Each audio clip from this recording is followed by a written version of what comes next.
Hi, I'm Justin with Valiant Restoration, and we're here at 415 White Columns Way. What are we, April 25th? 26, something like that. 26, something. Last week of April 2022.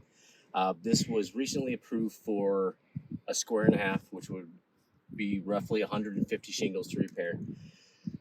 This roof, in my opinion, which I'm about to demonstrate, is unrepairable for multiple reasons. One, it's just beat up. Anytime we're trying to start work on this, you're going to see how many shingles are involved in a repair and what it takes to actually get to one, and before you run into another damaged shingle, which creates a cascading event that's going to cover this entire area before we're even finished. On top of that, if we were able to access these perfectly without damage any other surrounding shingles, then we wouldn't be able to do it because the shingles are discontinued. They're mixed, they're old 40 and 50 year El Prestige shingles. So they're made with like the substrate is completely different from what it is today. So it's a lower profile. You'll see if you back up and look at here, this was a repair that was done earlier. These are newer shingles, and the thickness of these is completely different. And you can see the remnants of a repair that was done. These never really sealed back down. Here's an example of doing the repair, what it does to the shingles. And this was something he was repairing down at the bottom of that valley. Ended up having to go all the way up here before he stopped, and he's kind of cut his losses and before he started getting up into these two side valleys. So what I'm going to do is show a repair. This process is based in the Journal of the Academy of Forensic Engineering. Is published in December of 2020, basically to try and formulate what a brittle test is, or better said, repairability of a shingle.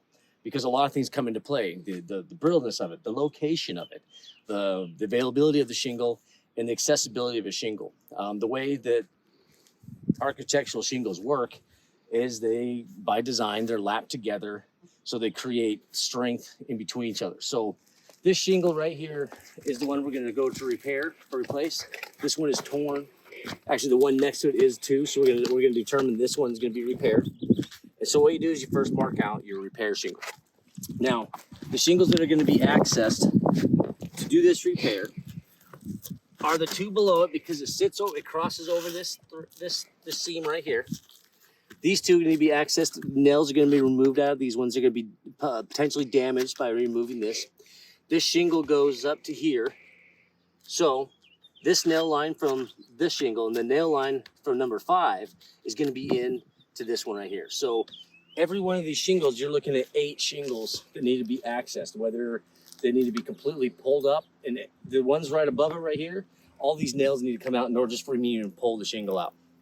These ones on the side, they need to be lifted up, nails loosened up because they cross over the seams. And the yellow are the 8 shingles that just directly, and if I do not damage any other surrounding shingle, these are the 8 we have to repair. But now when you get up to 8, this one's damaged as well. So this is going to be completely unrepairable. Now this one runs into this valley right here. So now the 8 surrounding this one are this one, this one, this one, this one, this one, this one. They installed these shingles going up like a woven valley into this. So every one of these are all going to be accessed to where we get to the point where now we're looking into these ones. Every one of these is going to take us up to the ridge. It's going to take us to that one, which is going to send us over here. These over here are completely, these ones are creased as well. These are also blown through the nail. Now, a lot of people want to say that, lifted shingles are not damaged shingles. The reason why this is a damaged shingle is because it's pulled through the fastener. The reason why that it's not easily recognizable of having like creases on them is because if this nail gives out, there's nothing for it to crease against. The crease doesn't happen until this top shingle right here where there's resistance. See, this shingle doesn't come up anymore. So this is where you see this wind crease. And until this one tears through, and so there's no creases in this shingle because there's no resistance against it. The resistance doesn't start till up here, and that's now where you see this crease. But every one of these shingles is damaged. So this square and a half repair, which is equivalent to 150 shingles, easily could turn into replacing this entire roof, just starting right here. That's not to mention now we go over and now try to determine which of these 150 shingles, which we're at 150 times 8 of surrounding shingles there. Now we're talking 1,200 shingles need to be accessed. Best case scenario, we don't damage one of them. And we only replaced the 150, but we have the repairability on the other. What is it? 1150? Something like that. 1150, yeah. No, 1050. I suck. But so we're Video, talking. man. Yeah, and the way these are built is per shingle repair. This is not the same thing as just a square of shingles where everything's ripped off. I can do it all at once. I don't have to worry about damaging anything else, or new construction or something like that. So these are repairable shingles. So each one of these is about $25.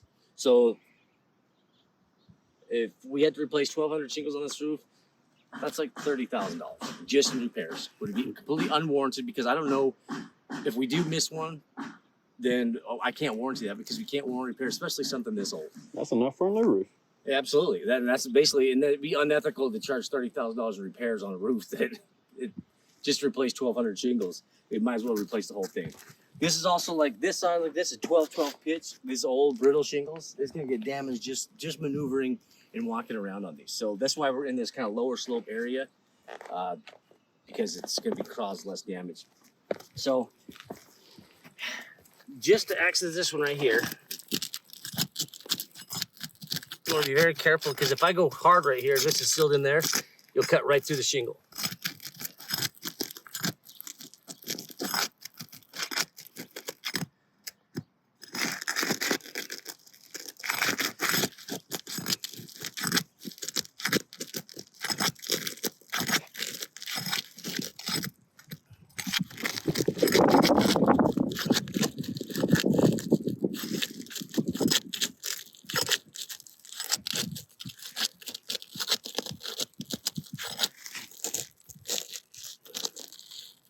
You can hear him. I'm tearing this shingle.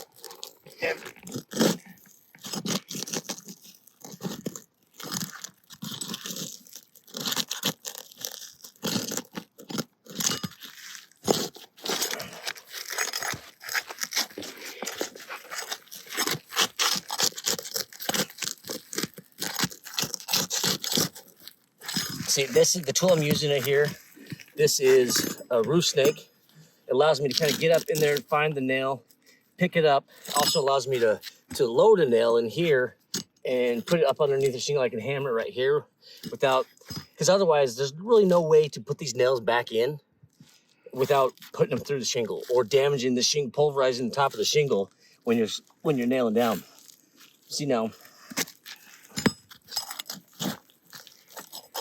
see how much damage I've already done this here?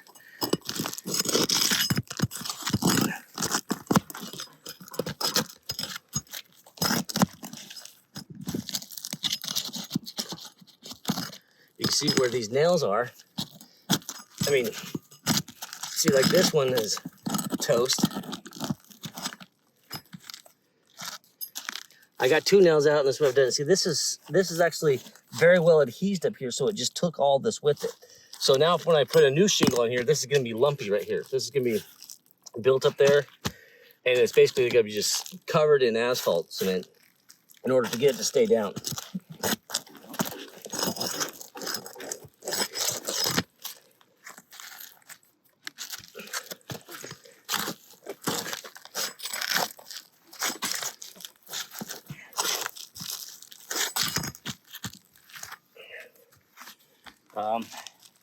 In fact, in order for me to take this one out, I'm gonna trash every one of these shingles right here. These are completely held together right here. Let me put a new shingle and cause big old lumps in here. This is absolutely an unrepairable shingle. And instead of going forward and tearing all these up just to prove a point, I'm gonna hand seal these back down, and we're gonna wait until we can get authorization to move forward with the complete replacement. The amount of damage here is just, and once again, I gotta use shingles that are discontinued to try and attempt this repair. Anything outside this little valley where you can't see from the ground right here, you're gonna have to now contend with the HOA and the governing requirements of what they want the house to look like here. And this is in the private country club, so it's gonna be very strict. Get my shadow out of here so you can kind of look and see what we got going on here.